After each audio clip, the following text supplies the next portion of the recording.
Demo. We're going to have Dave Landers demo a camphor's cup. According to his website, he likes to start with upcycled materials and kind of let the wood go where it takes him. If there's a maybe a flaw in the wood, maybe that turns into a feature. So without any further ado, I'll let Dave talk about his intro and his demo. So take it away, Dave. Great, thank you.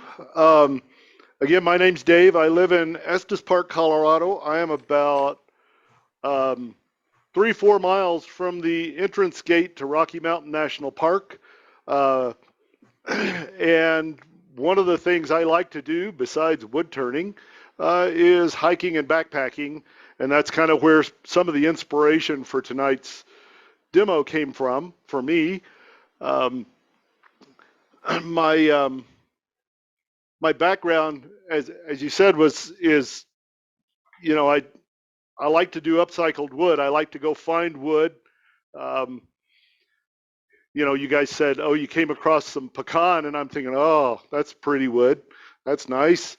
And yeah, I try to highlight features in the wood. Tonight, we hope we don't find any because features and defects and something you're trying to drink out of turn into a bad thing. So what we're going to make tonight is, let me get a couple things going here, switch cameras here.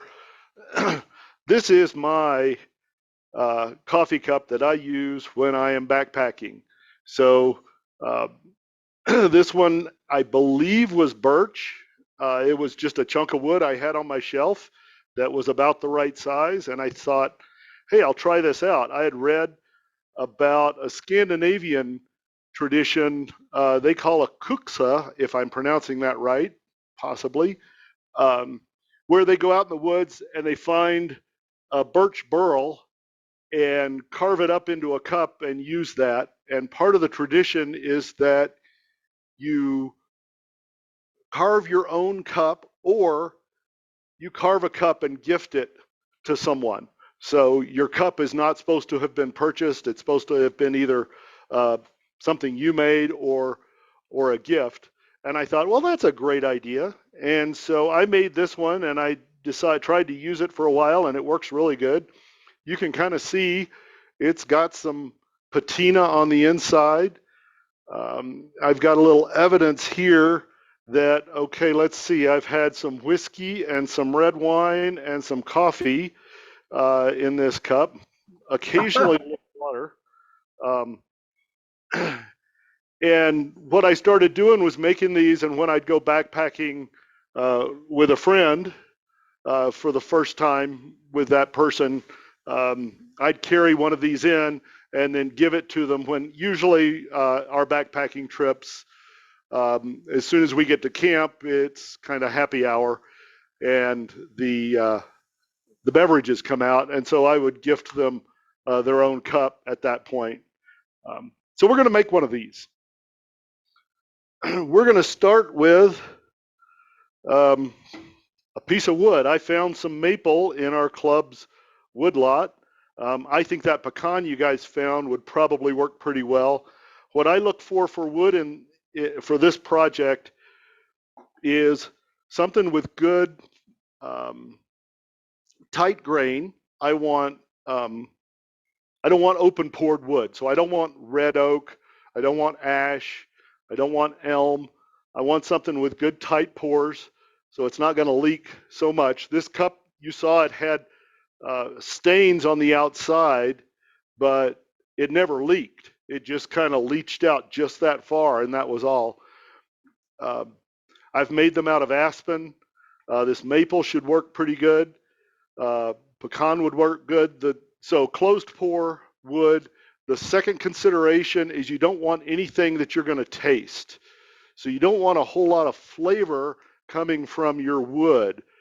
So that would put things like walnut and, elm, cottonwood. I don't know what you guys got up there so much, but anything that kind of my metric is, if I'm turning it and the sawdust is noticeable smell or an unpleasant smell, I'm not going to drink out of it. Okay, so there's kind of the wood wood choices. This piece of wood is about 4.5 inches. Let me just go over to the bandsaw here where you can see a little better probably. I got to walk over here. All right, so this piece of wood is about 4.5 inches wide. It's about 2.5 inches thick and 7 or 7.5 inches long. And I've marked out our layout here. So first thing I did was I found the center line of this piece. I drew a 4-inch diameter circle with a magic marker. That's important later. I centered that circle so that I have about a 1/2 inch at this end. This is where the drive center is going to be when we chuck this on the lathe. And if that digs in, I want to have some waste wood here to account for that.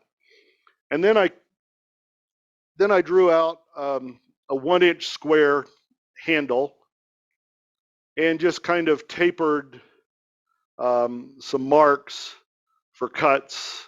I don't want to cut straight in to where the circle, where my cup meets the handle, because I want to taper that. When I get to turning the handle, I want to taper that in. So I just want to leave enough waste wood here that I've got room to do something nice for that handle. So cutting this on the bandsaw, pretty straightforward. I've got 3 cuts here, one to take the left side and the right side off, and then another cut to take off the bottom of the handle. But I need to be careful with that last cut. So if I were to cut the 2 sides off right here and then flip this up and want to cut the bottom of the handle off, I've got an unsupported cut on my bandsaw because I have taken away this piece of wood right here. And unsupported cut on a bandsaw is just as bad, if not worse, as an unsupported cut on the lathe. Bad and interesting and surprising things happen. Namely, the blade is going to try and grab that handle and snap it down onto the table. So I need to figure out how I can make this cut and where my last cut or cuts are going to be supported. So what I do is I cut off the left and right side of the handle. No, I'm sorry. I cut off, let's do it right. I cut off the bottom of the handle first. Now, if I come and I cut where I've marked, I've removed this bottom corner. I still have an unsupported cut. So I have to flip this over and remark it so that we can have a supported cut for that, for taking the sides off. So let me just show you. Let's just do it. Spin up the bandsaw. Let it come to speed before I start doing anything. And then I can cut off the bottom half of this handle, the bottom bit of the handle.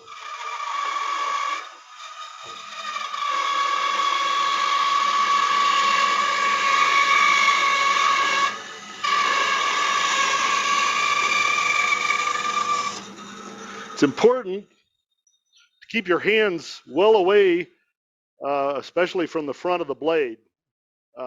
This is the same machine a butcher uses to cut up meat, so I know it'll cut fingers. So I want to be careful with that. I have kind of 2 choices here. I'm going to flip this over and remark the handle and make those cuts with the piece like this. But I could possibly put that waste block back in there and let that be my support for my cut if I was lazy and didn't want to remark it. But I still have a little bit of movement there, and so it's still going to bounce around and not be the best cut I could make. So I'm simply going to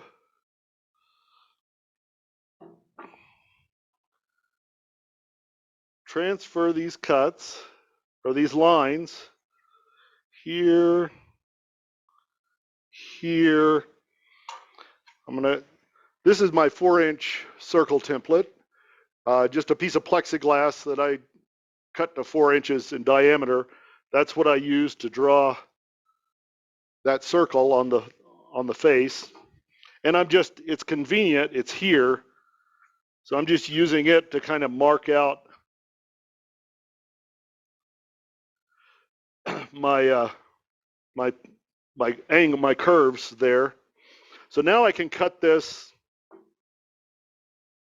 always like to check. I'm just eyeballing this, that I've got those lines that I drew over here in the right spot before I start cutting anything. And now I've got a nice supported cut. I can cut that safely.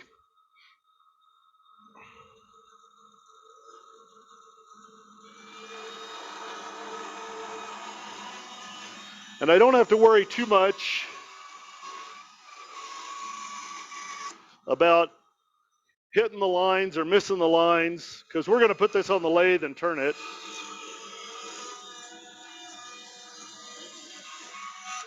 I just don't want to cut anything that we're supposed to keep. So I missed the trash can with that toss.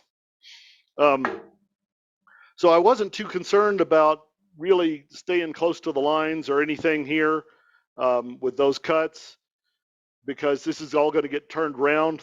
The things I was concerned about when I was marking this and getting a good center line marked and for my circle, because that's important when we go stick it on the lathe.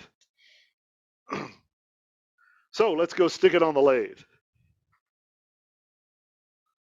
Come back over here, and I have to do a little bit of camera juggling. So just give me a second with that.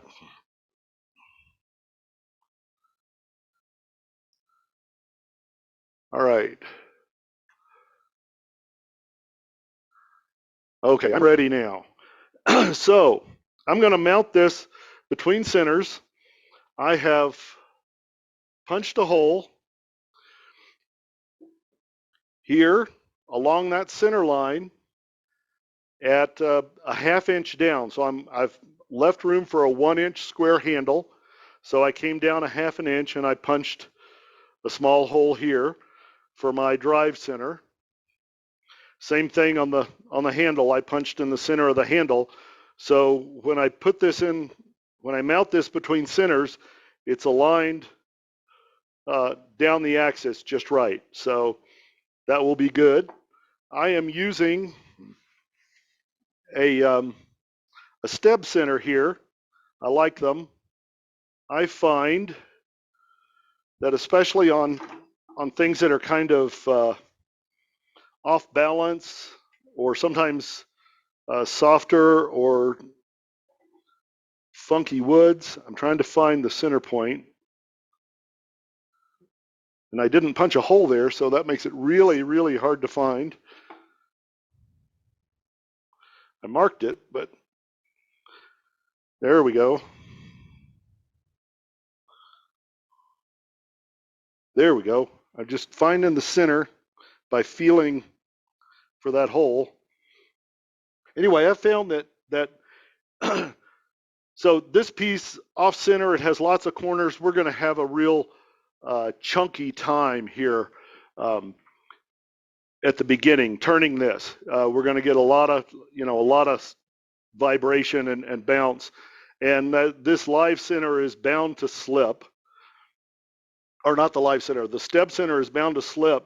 In my experience, when that steb center slips, I can just crank the tailstock a little bit and it'll re-engage. When I've tried to do that with one of these 4-prong centers, it seems like once they decide that they're not a center anymore but a drill, they just keep drilling. So I kind of like the steb center for that. Just works better for me. Your mileage may vary. All right, so we've mounted this between centers. We've got the big chunk next to the headstock, which is usually good because then you've got your mass next to the motor instead of out here. And I brought up my tool rest, and I want to spin this a few times. Really, you should be able to spin it once and make sure it's not hitting anything, but I don't trust myself to count to one. I can count to two or three, and we're good. When I turn on the lathe, I'm going to start it out slow and then speed it up. Now, speed is kind of a double-edged thing for us with a project like this. We're going to cut down to this circle. So I've got some corners to cut off. Eventually, we'll have something kind of round on this side, but we've got all this air over here because we're only making half of a bowl, so half of a sphere, if you will. A hemisphere is what they call those. So when this gouge comes around and we are cutting all that air, we have a tendency to be pressing on the bevel. And so we have a tendency then for the gouge to dive into that airspace. And when it comes back around, we get a big, either a jolt or a big catch. And speed is our friend in that because it minimizes the time that we spend across this air gap. Speed is not our friend because we've got an off-center piece here that wants to vibrate. And so you've got to find that spot where you can have enough speed to get a reasonable cut and not be diving into the air gap. And yet you want your lathe to stay in the same place you put it on the shop floor. You don't want it bouncing all over the place, right? So I've got a pretty heavy lathe here, this Powermatic, and I've got a couple 100 pounds of sand in a box on the legs. So I'm pretty good. If you're trying something like this on a smaller lathe, you may not be able to go as fast as I am. I'm at about 800 now. I'll probably get it up to about 1,000 after I get some of these corners off. Face shield is really important for something like this. I know it's kind of probably making a little echo with the microphone, but I have to have it because things are likely to fly off as we start cutting these corners. If there's any kind of little chunk of wood in there that wants to come off, it's gonna find my face, and I'd like to have something in between me and that. I am using a bowl gouge here. This is depending on whether you measure the bar or between the flutes, this is either a 5/8 or a 1/2 inch bowl gouge. I kind of like a bowl gouge for roughing just because it's a pretty sturdy, it's just built sturdily, and I'm very comfortable with a bowl gouge. So at this point, I'm just knocking off the corners. See, occasionally it wants to slip because I get the gouge caught on one of those air gaps. But I can just give the hand wheel a little turn.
Hey, Dave, we lost your audio. Your microphone.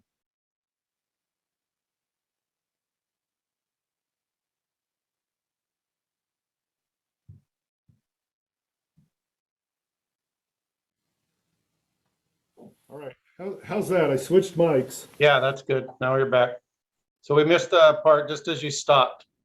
Okay, good. So just a little bit. Yeah. All right. I had trouble with that mic last time I demoed too, so it might be gone. Okay, so we're just aiming for this black circle. Up till now I've just been whacking off corners, but I'm starting to get at least somewhat round here. So just keep going. I have moved my tool rest so I can kind of work on this edge over here. And again, I'm going to spin this by hand a few revolutions just to make sure it's not hitting anything. And I can turn up the speed just a little bit now. I've got rid of those corners. And I'm back up to almost 1,000 RPM here.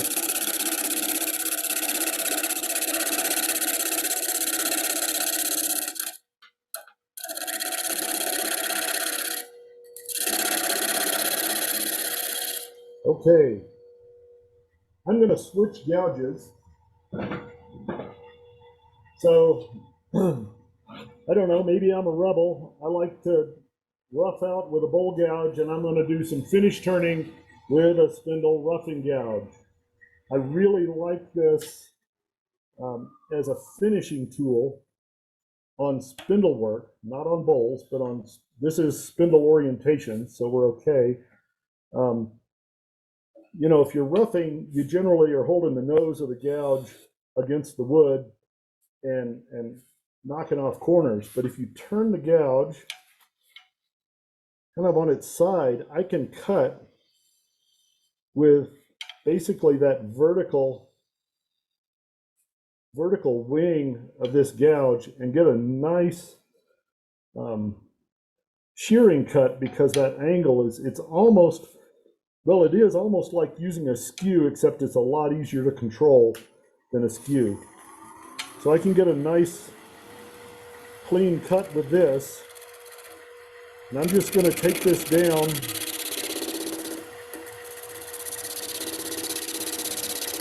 to that line. Nice. I mean, we're only going around halfway because we got an air gap in there, but did some nice shavings for the other half.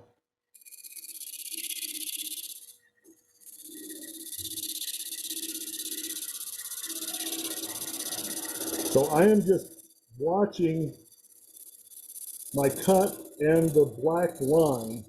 I cannot see the black line over here because I can't see the black line on this side because basically my tool's in the way. But I can look at the opposite side, and I can watch over here and see where I'm cutting. And I just want to cut down to that line, all the way down.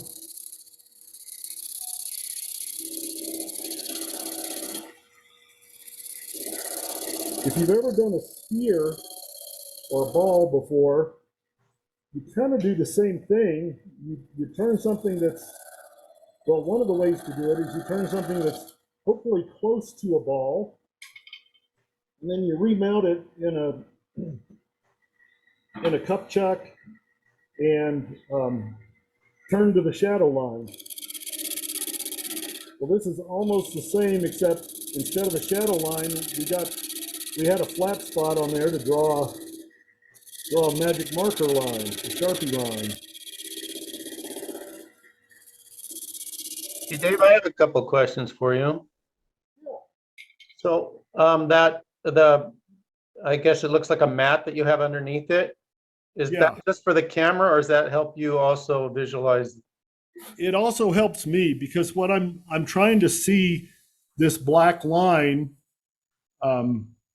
you know, as it's spinning around. So I only get glimpses of it, if you will. Having something back here that's not shavings all over the floor does help me. Yeah. Does help me see that. And So yeah, for me too. So the second question I had has to do with your roughing gouge, and you explained the way that the tool's coming down on that right edge. Are you holding that so it's pretty, I want to not want to say flat, but the two wings are at the same plane? You know, it's not twisted or turned in your hand. Does that make sense? It's mostly like if Yeah. I put a pencil across here, it's mostly horizontal. Okay, that's what I wondered. Okay, good. Thank you. The nice things though about a spindle roughing gouge is that this flute is mostly a U. Mm-hmm. So you can get away with, you know, as long as you don't dig that corner in. Right. Yeah. I've used it at that angle before, but I was wondering at this particular one whether you were pretty flat. So you explained that. Thank you. Yeah, because that just puts this wing nice and vertical, and I get a real clean cut out of it. I mean,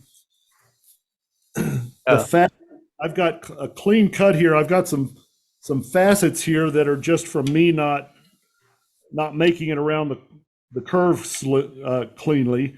So that's all me. But the part that the tool is cut is really nice and clean.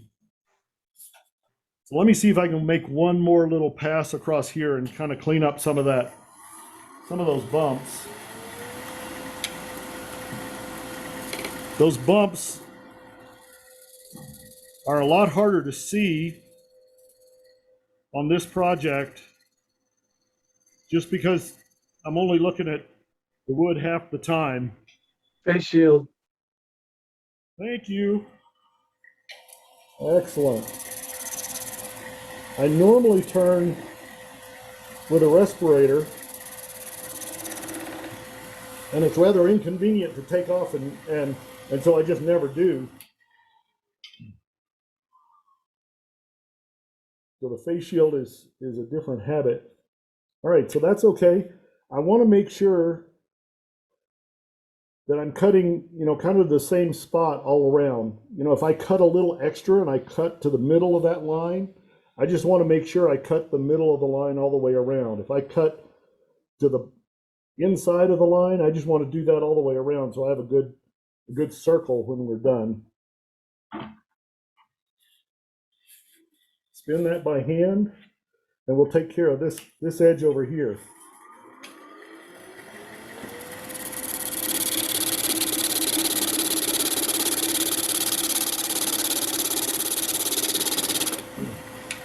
So one thing you may have noticed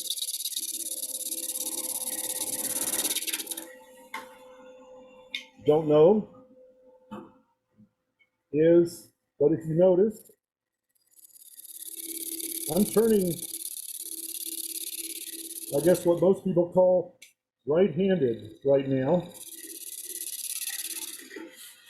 And now I'm turning left-handed. I would encourage you to try and develop that skill. It is not, for me,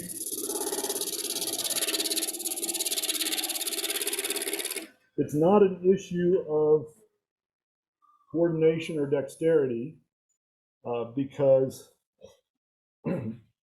for the most part, when I'm turning, this type of thing, my right hand is holding the gouge against my body, and my left hand is holding the gouge down on the tool rest. And if I turn it over, the opposite. I'm holding the gouge against my body and down on the tool rest, and most of the motion is done with my body, just by leaning back and forth or bending my knees to make the cuts. So most of the motion and the control is with my body, and so you know, I don't really need a lot of coordination in my right hand, left hand thing. It's real convenient for something like this because the way I look at it is the cut you want to make determines where your bevel is on your tool, and where the bevel is on the tool determines where the handle is on the tool. And then I just have a choice now of, come on, I'm trying to, there we go. Oh, all right, here we go. Sorry. So the gouge is here, and I have a choice. I can stand on this side of the gouge, or I can stand on this side of the gouge. But the gouge has to be there because the handle of the gouge and the bevel control where it's going to cut. So if I can learn to cut either way, I can make choices based on other things like I can make cuts in two directions and not have to be moving back and forth. Or I can choose the side of the gouge to stand on where I get the best view of what I'm cutting. So if I'm standing over here and I'm cutting way around this corner, I have a limited view of what I can see. You know, I've got the handle of the gouge in my right hand, but I really can't see very well what I'm doing because it's around that corner. But if I stand over here, I can look straight down and see what I'm doing. So it's just a real handy. It was one of those, somebody kind of showed me that. It was kind of one of those aha moments, if you will, that I think really helped some of my turning. You know, because two things, it made me realize that, oh, in most cases, it's my body doing the work, not my hands. And I can choose where to put my body to make, well, to see what I'm doing, or to have the best control, or the best footing, or to not be straddling the tailstock or the headstock or whatever. All right, enough of that preaching. Just going to transition that bowl, that cup, that bowl into this handle. And I'm just going to put a simple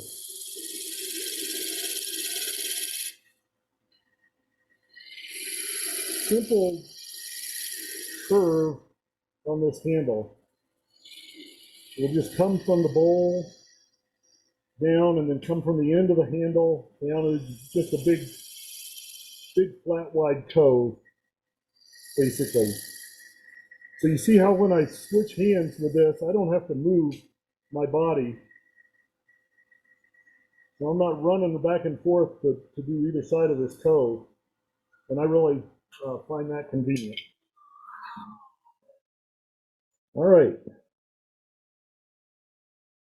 We got a little bit of a check in this wood right here, but it's in the handle. There's a little knot right here, but it's in the handle, so that's good. Looks like we've got mostly clear wood out here, so that's a good sign. I didn't quite, I'm going to cut this a little more. I've got still a spot from the bandsaw right there. So just come in just a little more and flare that into the handle.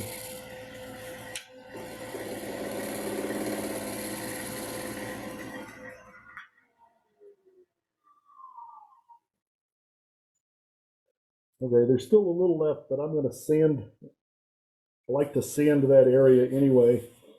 Now for me, the decision on the handle, like how big it is and how long it is kind of made by, you know, how does that feel in my hand? And that feels like something I could hold on to and drink out of. I usually don't hold them this way.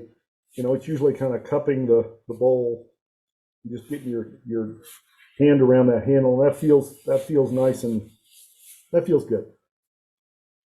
So one more cut on the end of the handle.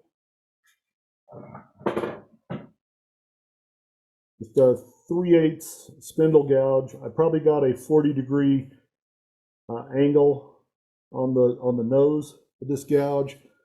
And I put long swept back wings on my spindle gouges, just something I've done. I can use them a little more like I use a bowl gouge sometimes with the swept back wings. So I just want to cut a little of that end off. I'm going to go a little further than maybe I would have otherwise because of that check, that little crack that's there. I don't want to make the handle too short, but I want to get rid of at least some of that check. It looks like I got rid of most of it. So that's good. So I'm leaving the nub here. I'm leaving kind of a big nub on this end. Those will get sanded off. There's really nothing else to do with those. We'll just sand those when we get to that point.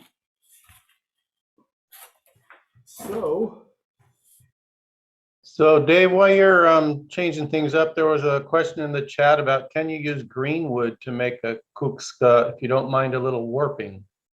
Oh yeah, and I would prefer green just because it's easier to cut. I'm not sure how long this piece had been sitting in our wood lot, probably several months, but I mean, I can feel it, it's damp still. You look at this one that is mine that I use, it's not round anymore. It was obviously round when I turned it, but it's moved a lot, and I think that adds a lot of character, I think, to the piece anyway. Makes each one of them unique and hopefully special. Okay, so now I had marked the center point of this circle before we cut it. And so I want to put a tenon back here on the back side so that we can chuck this up and hollow out the inside. So I'm going to put that center point in my steb center and just bring up the tailstock. And then it's just kind of a whoop, kind of pick it up. I was trying to grab this lightly, and I succeeded apparently. I don't want to put a dimple in the bottom until I know where I want it. I just want this surface here to run flat, run true. So I'm touching my finger right there. Maybe an 1/8, no, that's like not even a 1/16 of an inch gap there. So I'm going to move this just a hair.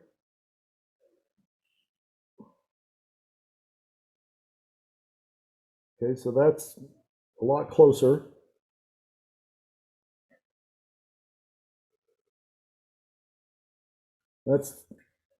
It's just all about trying to find the center back here. And the center back here is where this thing runs true. It's not horrifically critical that we get it exactly right, but it's nice when it works out. Now I've set up my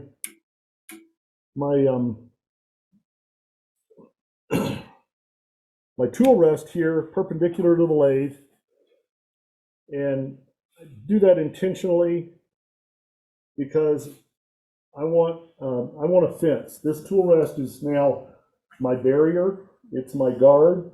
I'm not going to hang my fingers over the tool rest, which I have a tendency to do sometimes when I'm turning. I'll grab hold of the tool rest or something, but I don't want to do that. I want to keep my hands on this side of the tool rest because knuckle versus spinning chunk of wood is not something I want to investigate. So I'm going to just cut a tenon. The chuck I'm using is Vic Mark 100. It doesn't matter, but this happens to have about 2-inch jaws. which happens to be about right to end up with a base on this piece. I wouldn't use big, huge 4-inch jaws because, well, it just wouldn't work. So you need something with reasonably, 2-inch-ish, 1.5 inch, 2-inch jaws work really well for this. I want to mark for a tenon. My technique for marking tenons is to mark a tenon, mark for the tenon, and then measure it. And well, I got dead on right there. I make these little things. This is my tenon marking gauge. I have one of these for every jaw set that I have. The distance between that point and one corner of this foot is the right distance for a tenon. And the distance between the point and the other corner of the foot is the right distance for a recess. So just a simple little gauge. And they're custom to me. They work for my brain and my way of making tenons.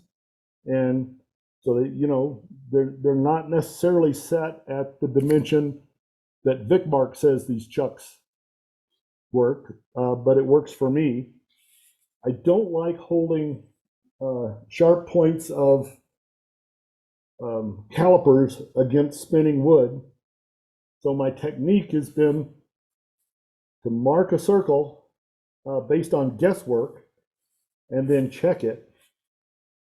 And if it's not right, it's pretty easy to make one adjustment and get it right. A couple of advantages to that. One is you're not holding calipers against spinning wood. And the other is eventually, turns out you get pretty good at just guessing the right size for your tenons. And that's handy when you can't find your marking gauge. So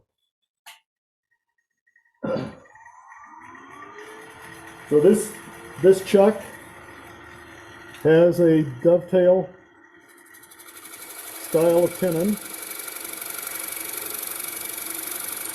So I'm just using a skew. This is a round bar skew made out of a drill bit. I'm just using that as a scraper to come in and make my tenon. Now the things that I care about for tenons, I care about this surface here as like the number one thing. This needs to be a nice flat surface because it's going to sit on this face of my jaws. And if that sits nice and flush on the jaws, on this face of the jaws, it gives me a good bearing surface.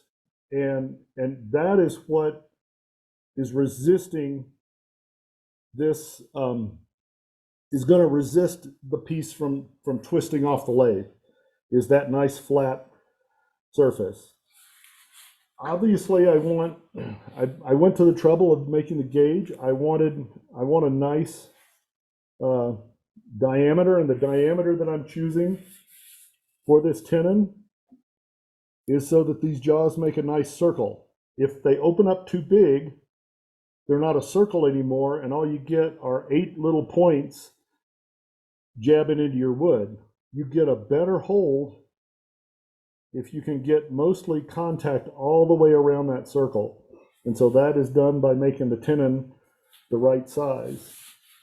The other thing I care about, obviously I put a dovetail on here that matches the dovetail on my chuck. I don't really care so much about that angle. It's not that critical. The thing I care about is the bottom of that angle. So where this flat face meets my dovetail, that needs to be a nice sharp corner. If it's rounded off in the middle, in there, then the tips of those jaws are not going to get in there, and it's not going to draw it in and sit on this face like it needs to. If there's fuzz and other stuff down in there, same problem. So nice clean bottom of the tenon, nice face for the chuck to sit on, and the right diameter, and you should have a good secure hold with your chuck. All right, let's put the chuck in. Gonna knock this out. I don't want to catch it because it's got sharp pointy things. So I just want to hold on to it and knock it out. I always check the threads on my chuck that there's not sawdust in there or shavings or anything. And then we can put our cup in the chuck. And I'm going to look at this all the way around and make sure that that's sitting flat on that surface. I don't see any gaps, so that should be good. I am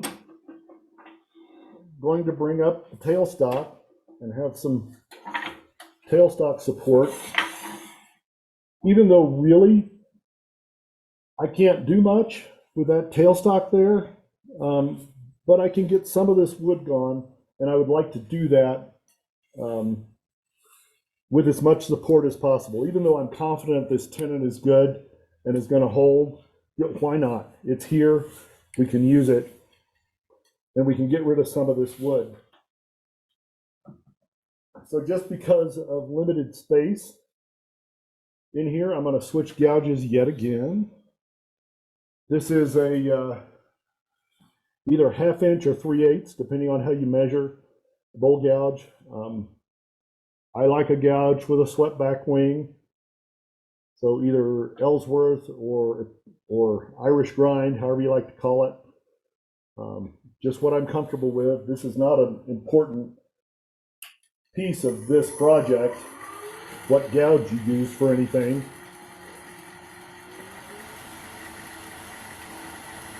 So back up, I can get to about 900 RPM there. That feels okay.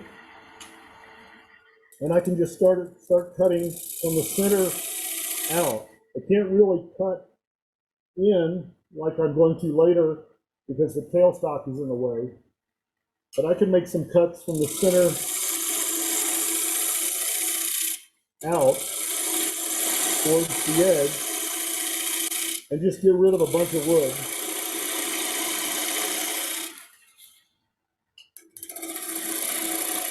Now you might notice that as I'm cutting these, I'm leaving little stair steps in there, down in here. And those are important because each cut I make, I'm probably using 1/4, maybe 1/3 of that wing or that gouge. And when I come in, if I let that meet my previous cut and get rid of that stair step, I'm going to suddenly go from using 1/4 or 1/3 of that wing to the whole darn thing. And I'll get a catch because that's just a lot of wood to grab all at once. So I leave a little stair step just to avoid that surprise.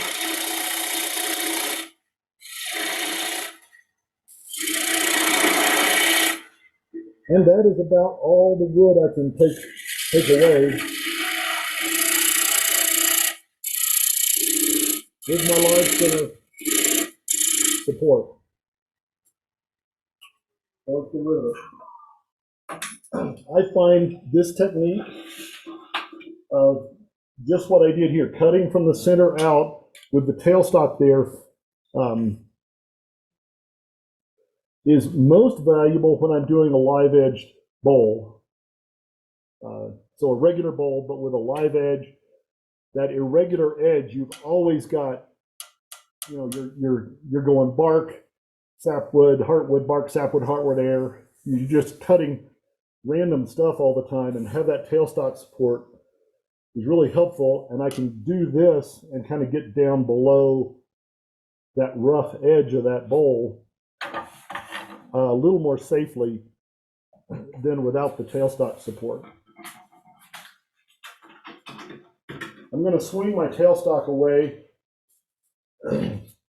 just because I've got my lathe in kind of a short bed configuration. That's just normal for me. But I need room to move this gouge, and so I either need to slide the headstock down or I can swing away my tailstock. So I've done that. If you don't have a tailstock swing away, you just got to figure out how to get things out of the way. I want to get rid of this nub in the middle. This is that same cut from the center out. It's just kind of almost going straight in. All right, nub's gone. Before I start cutting down in the center, I want to clean up this edge. So I'm going to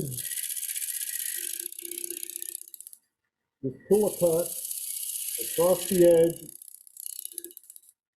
And we had a little flat spot on the top of the handle.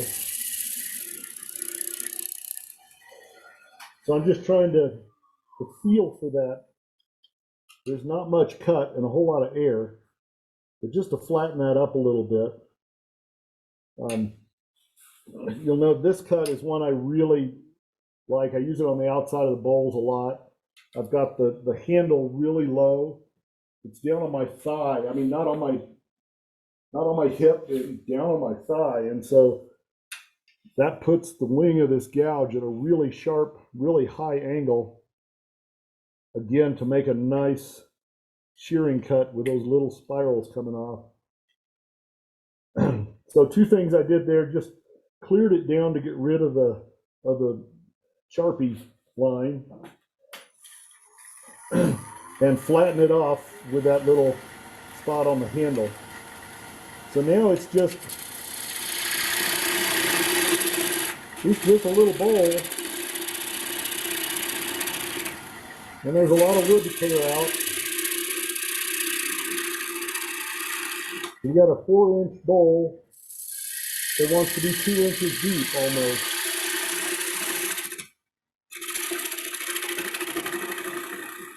So while I'm doing this, I can mention that the reason I'm aimed for a 4-inch diameter bowl is it turns out that's pretty close to a 1-cup measure. If you can get a 4-inch hemisphere out of this, so 4 inches in diameter and 2 inches deep, you'll have real close to 1 cup. This is a handy thing to know.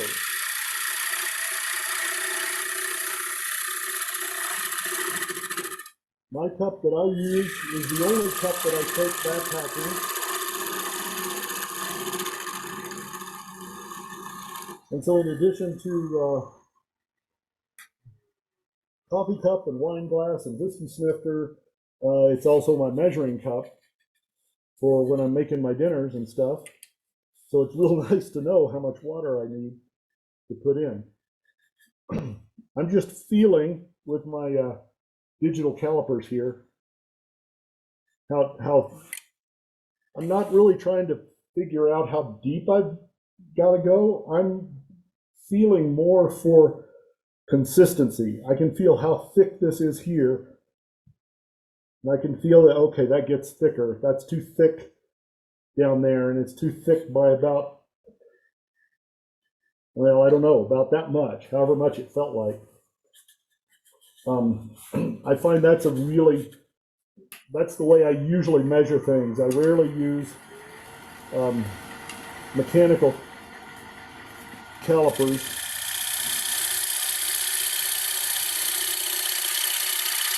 Because I care more about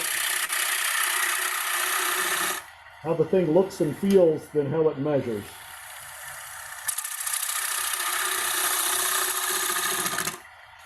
All right.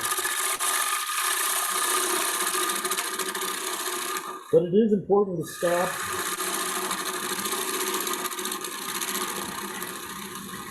and feel every once in a while So you end up with a cup and not a funnel. I've got plenty of wood down in the bottom to go, but I'm going to start working on getting this rim a lot thinner. These cuts start to become important. If I engage this gouge incorrectly now and it skates across, it'll probably skate into the handle and I'll get some interesting pattern on this handle or around the gouge, and I don't really want that. So what I'm looking for is I want to start this cut with that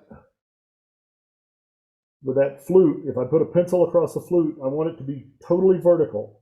And the reason for that is that means that this cutting edge is going to be vertical. If I've got the flute twisted a little bit, then the cutting edge that touches the wood is going to be at an angle, and that's how you get that skate back, is because it's cutting at an angle. It's going to want to skate across that way and make a spiral. So I need this to start the cut straight up and down so it doesn't skate.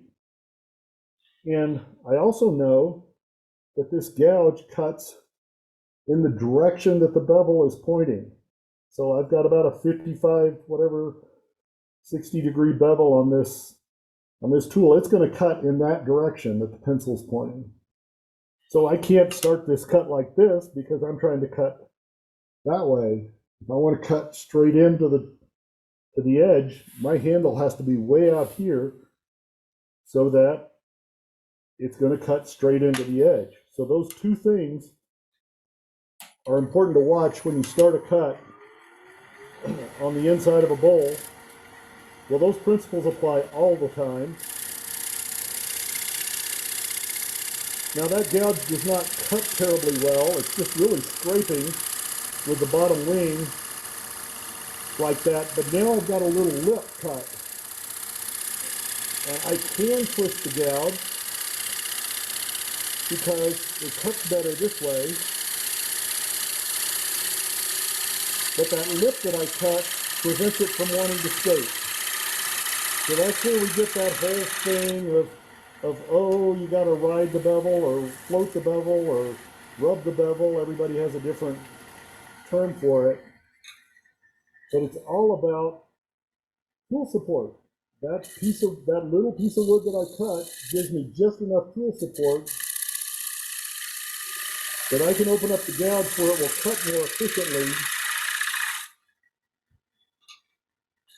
and it won't skate back, because the bit of wood that I just cut becomes part of my tool rest, if you will.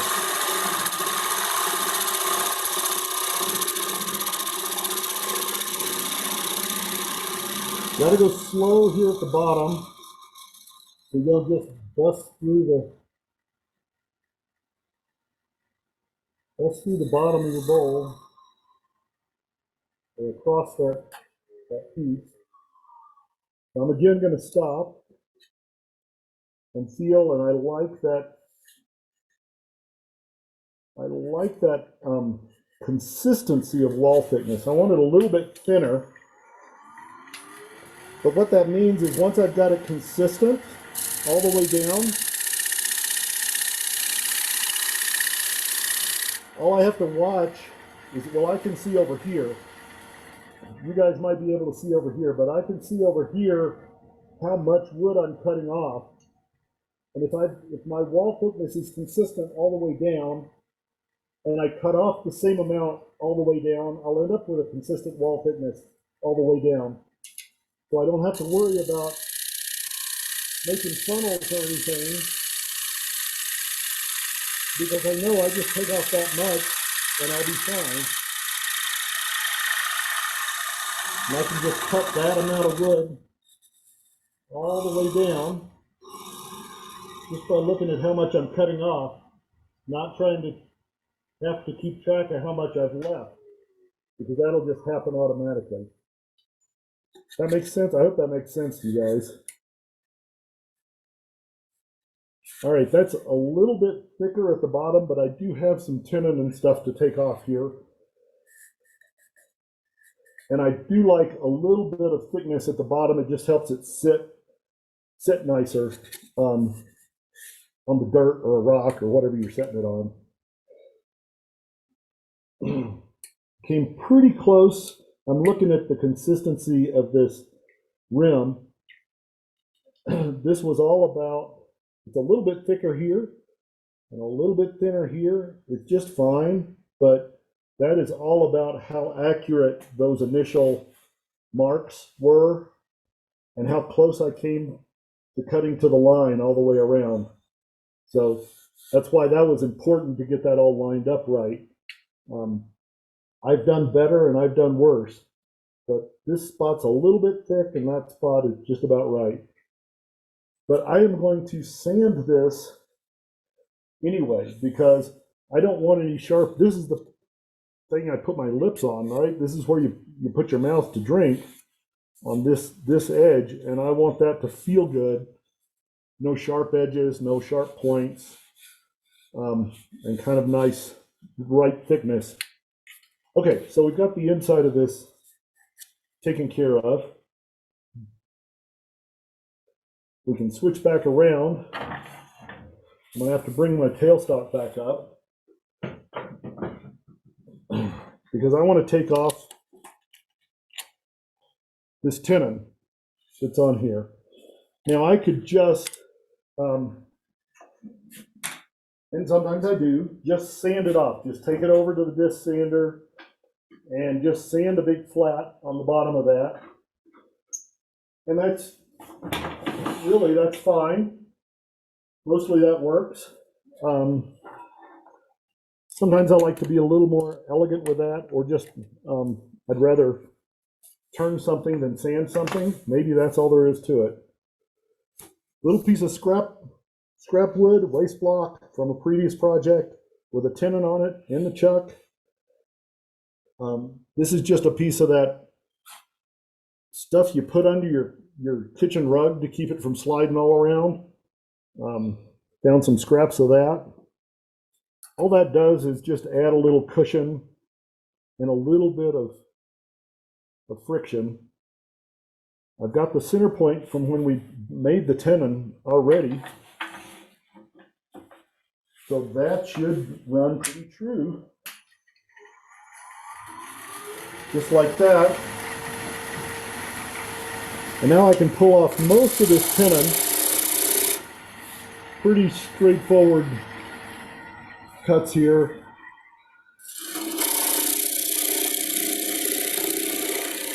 I can take off most of that tenon, and this flat spot that we had for the chuck to sit on, I can just kind of taper that a little bit so it doesn't look like a flat spot that we have the chuck on.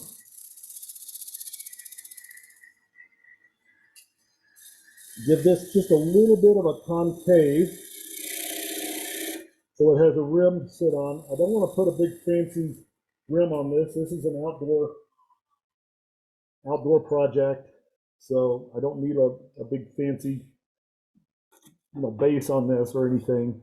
And I've left a reasonably large nub just because I didn't want to run my gouge into the live center. But that'll sand off this nub, sand off that nub, and just clean up the edge around here, and we've got a cup. Now the next thing I like to do, well, let me stop and see. Anybody have any questions or comments at this point? There was one comment, and maybe it was a little bit about epoxy resin, but it could be something that could apply to this. How would you seal a wooden vase so it can hold water and flowers? But in this case, would you be able to do something to seal that so it holds the water? So what I do with these is almost nothing. I put walnut oil on it because that's a good, durable, food safe finish that's easy. So So I'll put walnut oil on. I use Mahoney's. I leave it sit, with the walnut oil. Let that cure for a few days. Then my next step is I will brew a real strong black tea. This is just what I do. So some Lipton tea bags in a cup of hot water, let that steep for a while, and then I pour that in here and let it sit for an hour or so. So that does a couple of things to my mind. One is it right away tells me if this thing's going to leak or not, because if I end up with Lipton tea all over the kitchen counter, then it's not going to make a good cup. And it also kind of starts the seasoning. It'll eat off some of the walnut oil that's inside, so your next drink doesn't taste quite so walnutty. And it just kind of starts the patina on the inside of the piece. And then from there, it's just what I use it for. So I mean, humans have been drinking out of wooden vessels for a lot longer than epoxy resins have existed. Now, I think there's a little different, you should take a different attitude with something like a vase that you wanted to put water in and put on your china cabinet. You don't want it leaking on the antique furniture, right? So that requires a little different care, but I'm going to take this into the woods, and the stuff I put in here doesn't stay in very long. Coffee doesn't last very long. I have another question for you. I noticed you didn't sand the inside of that. You just cut it. And I assume that's for the same thing. It's just a rough piece. You don't need a finish. Yeah. And actually, I've got a pretty reasonable finish on the inside of this, just as it is. But yeah, I usually just leave them rough. And there's two things about that for me. Since I'm giving these away, usually to people that don't turn wood, I want them to be able to, if they're looking at it and thinking, oh, how do you do this? I want them to see a little bit of evidence that I turned it. I think that kind of adds a little character to the thing. I'll probably sand off, some of these. This outside is a lot harder to do because you've got this air gap that you've got to deal with as it turns. But I'll probably sand off some of those, but I like to leave a little of those tool marks on there, just so somebody looking at this would kind of say, oh, hey, you turned that this way. Yeah. And then they might look at the inside say, wait, no, you turned it this way. Which was it? Which is it? How'd you do that? Yeah. And I kind of like that little mystery. So. Yeah, and it shows it's handmade. It's not something that came out of a China. Yeah. I don't do that to very many pieces. Most of my pieces, they get sanded down to the 400, 600, 800 grit. But this piece, it's an outdoorsy piece, so a little rustic is okay. Mm-hmm. So the next step I want to do is I want a way to hang this on my belt or on my pack. And so we're going to make a little lanyard to hang this on something. It's handy to hang it on your pack as you're traveling. It's handy to hang it on your belt as you're wandering around. It's handy to hang it from a tree so it can dry out overnight, whatever. So I'm going to start with, let me show you why I'm drilling a hole in here. I'm just going to use some parachute cord as a loop on here. So let's drill a hole in here for the cord to go through.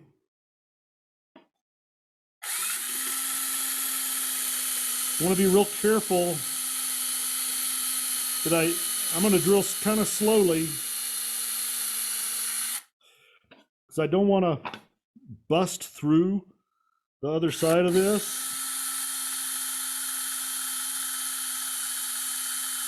I think I just got through. Nope. I'm going really slowly, apparently.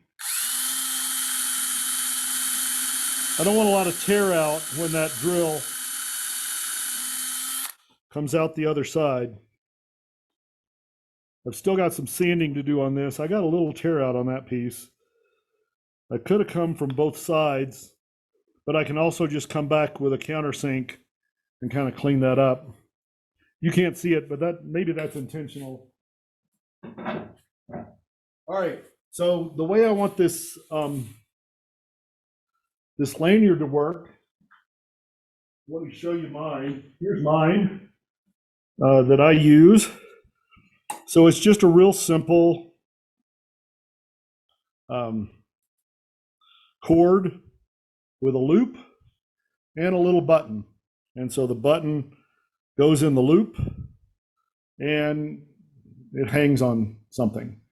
So pretty simple, pretty basic. The ones that I like to make for my friends, I like to try and find some kind of really neat, cool, special wood, or maybe an acrylic pin blank with some neat color in it or something like that, just to kind of give it a little pizzazz in that button. For us, for a demo,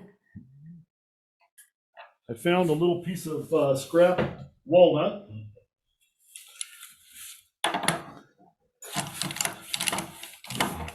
So there we go. So just about a 1-inch square chunk of walnut, just out of the scrap bin.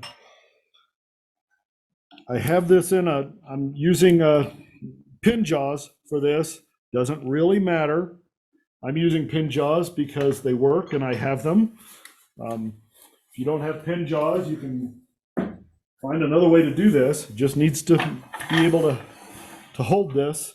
You know, you could hold it you could even take your chuck and take the jaws off and just hold it in the slides that slide the jaws. So that's your but I don't have a pin vise excuse. All right, I'm gonna take out my live center and we're gonna drill a hole down the middle of this. I'm just drilling it first. Really, order doesn't matter. I've got about a 3/8 inch drill bit, which is what I drilled through the handle of the cup. And I'm probably gonna make about a 1/4 inch thick button. So I want to drill in about a 1/4 inch or so.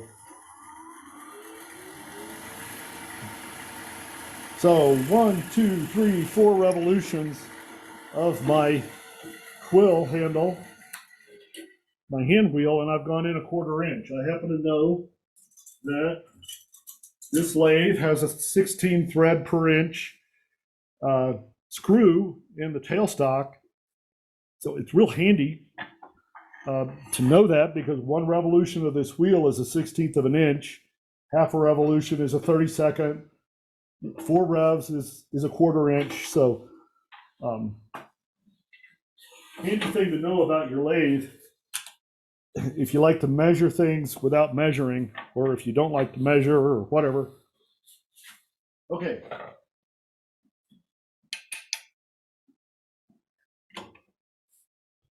I'm going to put the tool rest in the wrong place.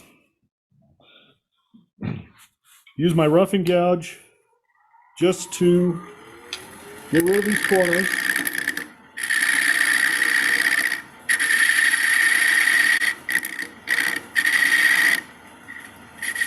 Don't need to get rid of all of them. Just enough to make a button. And then I'm just going to use a scraper for this. Scrapers work really well in ingrain.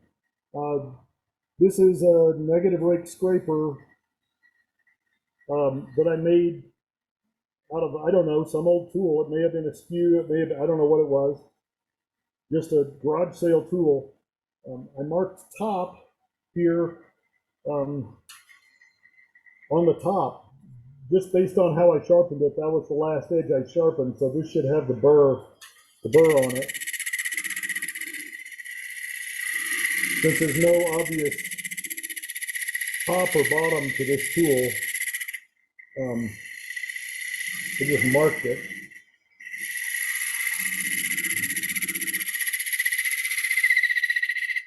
So I can get half a button cut here.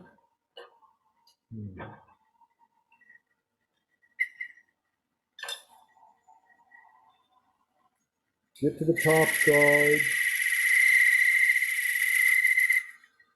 And then I kind of like, I don't want this, I don't like that flat hole. You can't see it. Ah, there you go. I don't like this real flat hole here. So I want to kind of dive into that hole and give it kind of more of a donut shape. This is another tool I made out of a drill bit. Cut off the flutes of the drill bit. This is one of those aircraft bits, kind of long. And I just ground off the sides and have a little pointy scraper. So the sides of this are scrapers. And I can just get into a little spot like this with that.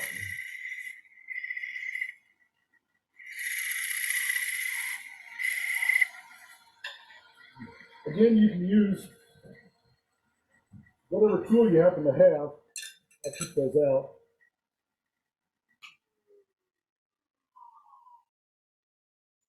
But that worked, and that was pretty simple.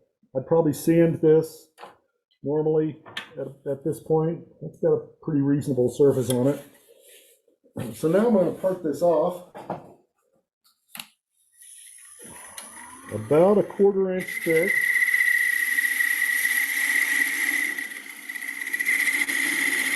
We'll see if I can catch it.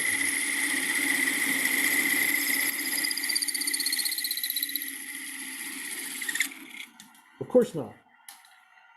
But I swept the fork so I can find it. So that's good. Now that side looks kind of like a button, and this side needs more work. So I'm going to make a jam cut just out of the rest of this piece of wood. I'm not going to try and jam it around the outside. I'm going to jam it in the hole. So I'm just feeling for how big that. I dropped it again. What do you know? I'm just putting this piece on and feeling that that little pedestal I've made is still way too small.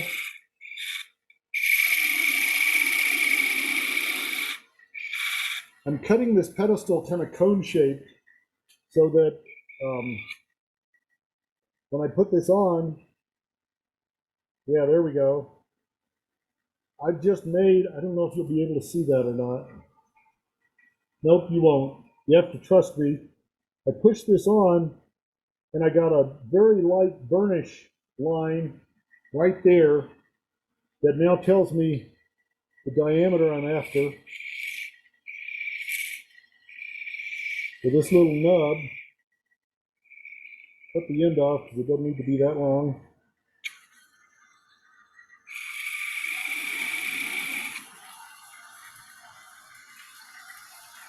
A little bit more.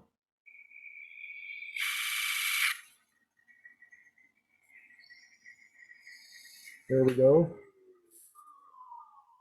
That feels just about right. If it ends up a little bit loose, which I don't think it is, But if it is, we'll take it off and put a little piece of paper towel in there just to take up the extra space. Yeah, like that. Just a little bit loose.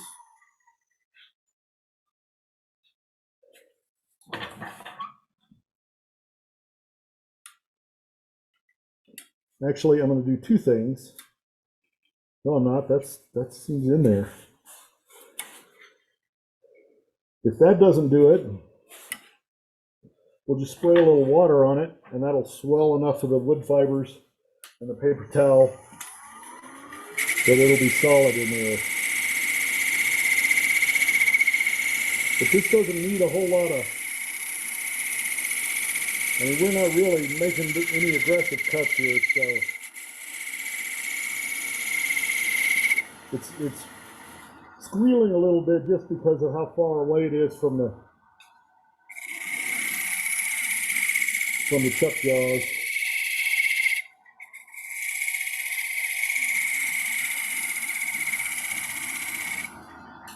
For that, I can come in and make my donut shape.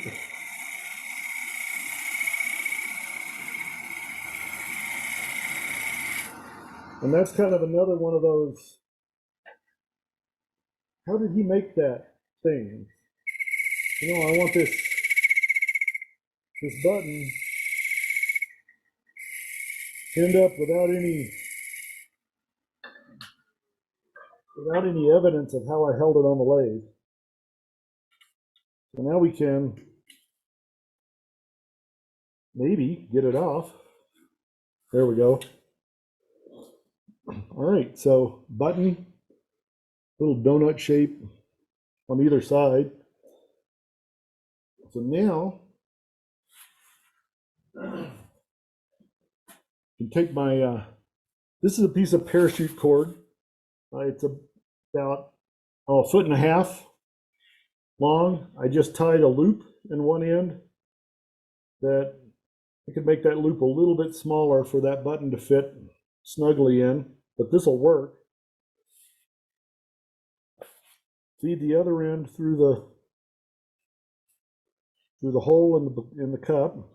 This will be after these nubs come off, obviously. Feed it through the button and just tie, well, I tie a double overhand, but pretty much any knot you can manage to tie in the end. That will keep that button on. And that's just a real simple, now, hold for your cup to hang on your pack, hang on a tree, hang on your belt, whatever. There we go. Very nice.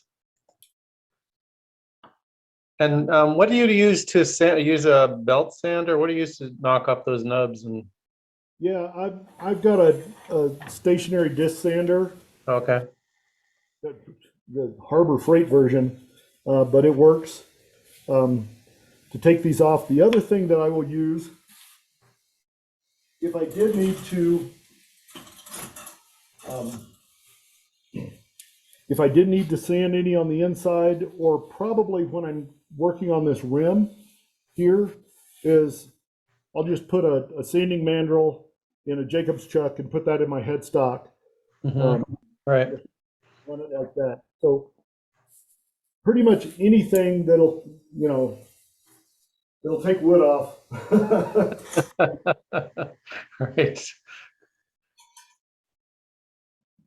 All right. So we have any other questions? I'm sure some of you guys have some questions out there. Bound to be. Bound to be. Hey, Dave, Yeah. is there any reason why you wouldn't do a little more bandsaw work before you put it on the lathe and knock off some of those corners? You sure could. I don't, just because I'm more comfortable knocking the corners off on the lathe. This bit that we took off, here and on either side of the handle, boy, that was a lot of wood. And so I did that at the bandsaw.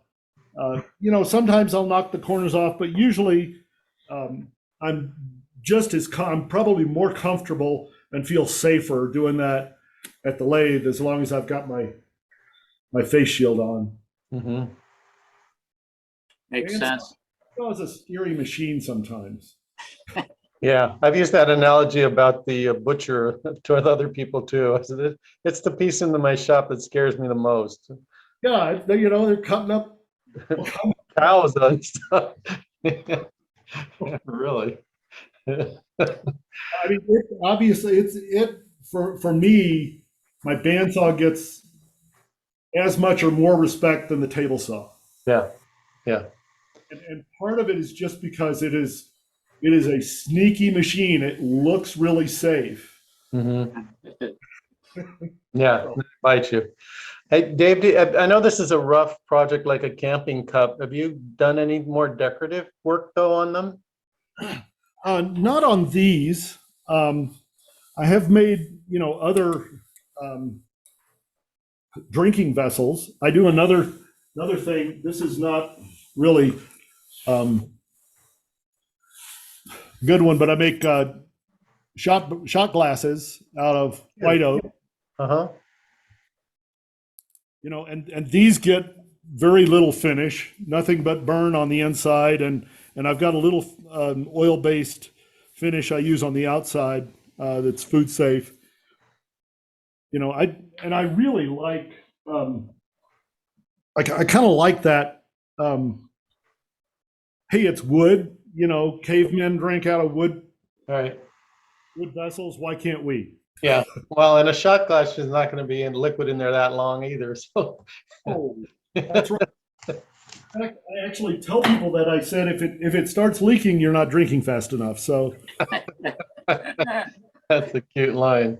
I Do like you put burn marks in your cups at all ever, or like burn rings, or? um, not in these. You really could. The one that I use. So I mentioned that if you make it 4 inches in diameter, you're going to come pretty close to a 1 cup measure. So mine, that's what this one is. This one's 1 cup. I burned, there you can see them. I burned a couple of little marks at a 1/2 cup and a 1/4 cup because, like I said, I use this also as a measuring cup when I'm out in the woods. And um, I just burn those with my wood burner, but that would be actually pretty cool if I had done that while it was still round. I could have chucked that back up on the lathe and marked some measuring. That'd be a pretty cool that's a idea. good idea. I like that. And just a little groove, and then burn it with. I burn with Formica with the corner Formica. Yeah, yeah. I like that too. Formica. Formica's too good. I use the cheap stuff, and it's a little thinner, burns better. But that's a great idea. I'm thinking about that now. Just burning some measurement lines in there. Huh. Okay. Good idea, Shan. Okay. Like decoration, I don't normally do much. The most decoration that I do on these is in the bead. Like I made some the other day, and I found a piece of here we go. I found a piece of a pin blank. I don't make pins, but for some reason I had pin blank laying around, and so a little piece of acrylic pin blank with different colors in it, and there's a couple of pieces of wood floating around in there somewhere. That's going to go on somebody's cup. Yeah, that's pretty. So that's kind of the decoration that I think is warranted out in the woods. A little flair. I was thinking about those little buttons, about if you could make like buttons for clothing, but my wife sews some. I thought, I wonder if you could do that. But You could do that.